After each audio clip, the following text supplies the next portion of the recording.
Hi there.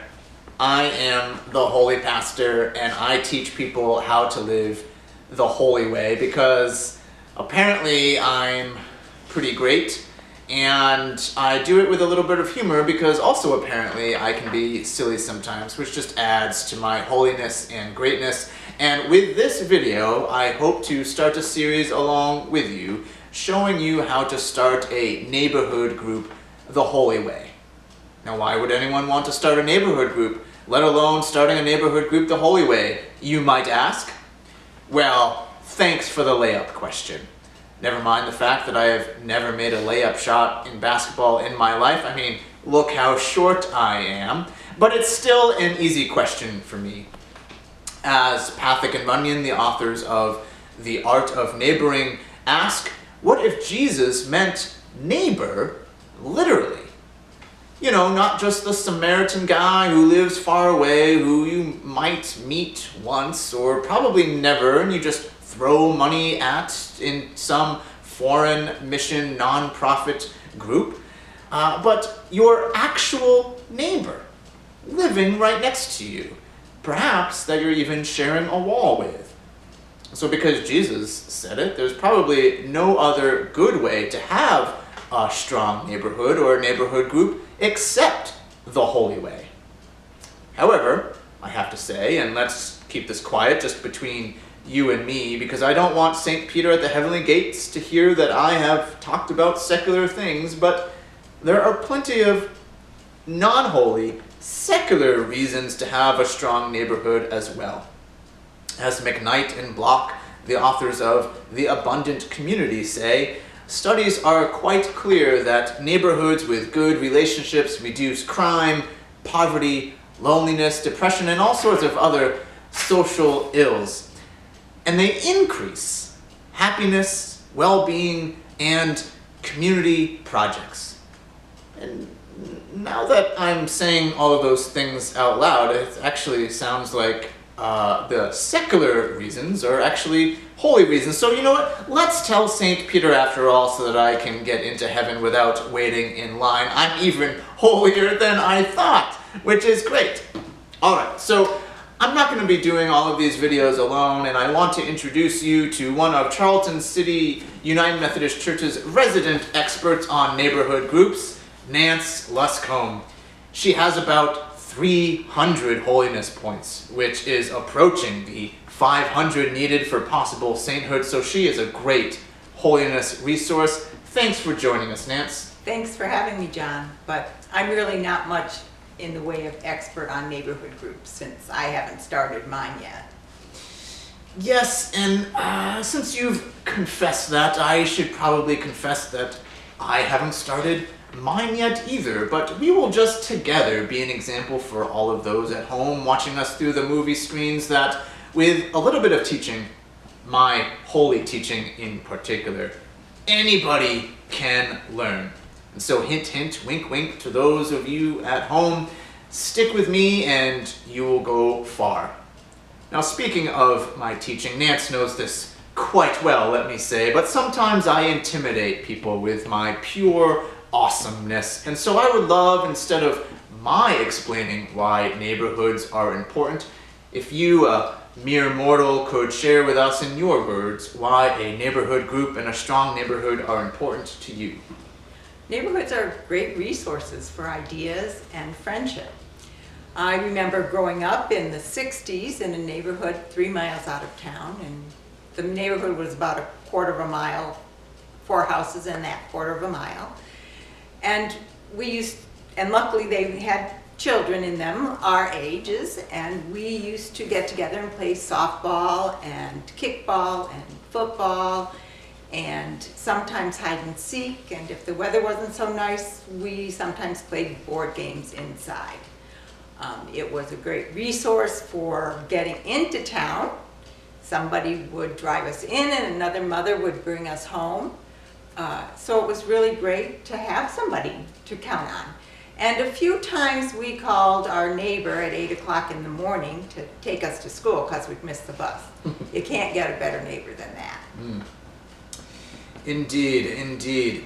And I'm actually not surprised because when you asked what time we should film this video, you asked to push it a little bit later in the morning. But you know, it sounds like having relationships with one's neighbors is actually a good thing. So maybe I should actually get to know mine as well, instead of just doing that awkward way for years on end that I'm sure we are all familiar with. And I should maybe even offer God's love and support or something to them. But I don't do that because I need to concentrate on my perfect holiness record. I don't have time for other people, and they can fend for themselves. My neighbors can fend for themselves, can't they? Well, some of them can and some of them can't.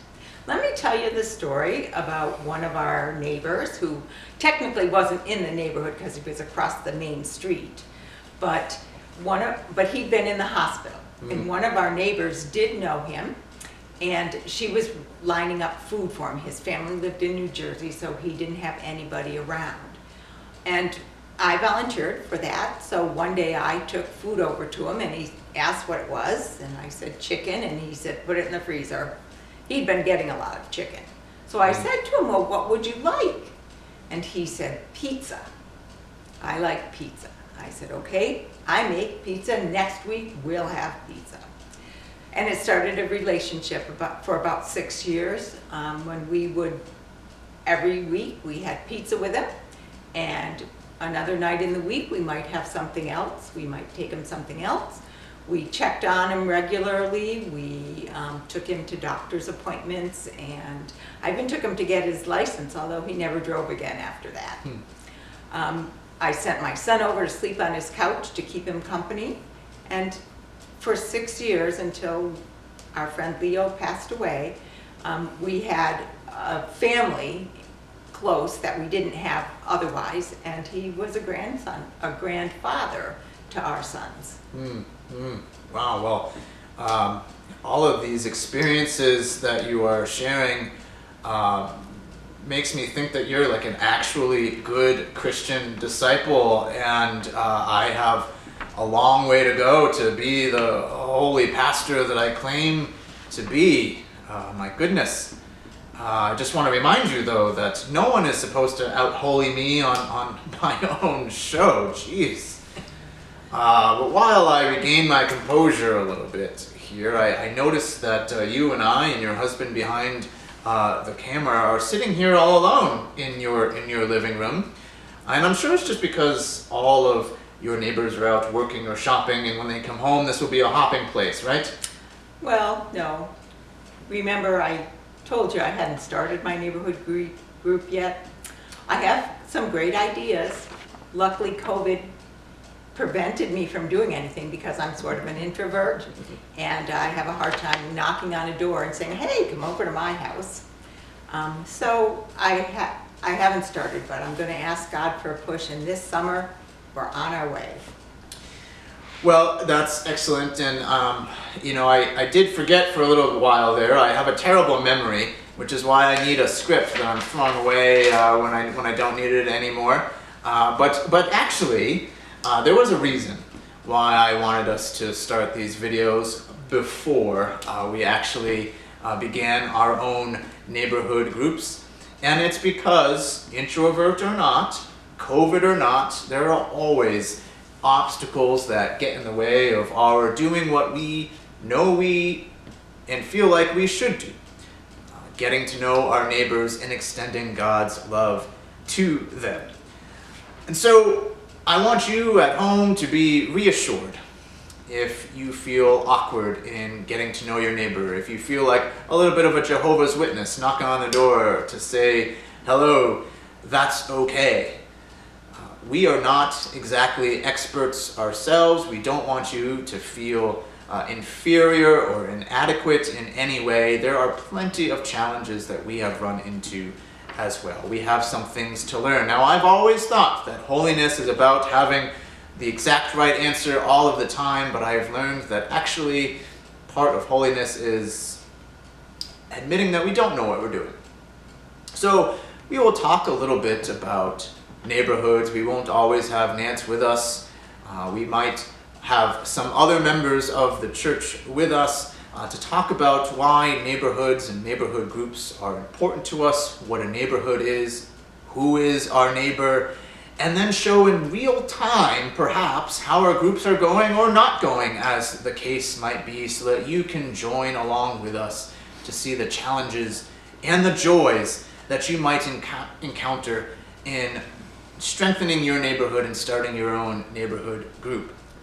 We do recommend the books that we mentioned earlier and that are listed in the video description and guide materials, but what Nance referred to earlier and that we have learned is that reading about neighborhoods and neighborhood groups is one thing. We'll develop all sorts of ideas and inspirations and motivations, but then when we start thinking about maybe we should actually put them into practice, a lot can get in the way. Since these books are often written after the fact, after someone has had a little bit of success already, we can feel like failures a little bit, and maybe we should stop trying to think about being a good neighbor. Maybe that's not just for us or whatever, but this is part of the journey, and we want you to join with us on this journey. And part of the good news here is that you might get to see me make a fool of myself, and who doesn't want to see that? So we thank Nance again for being here with us and helping us get started. And we hope and pray that you hear Jesus' words to love your neighbor as yourself ringing in your ears and in your heart, so that you will join us for the next video and for the whole journey. Until next time, keep it holy, friends.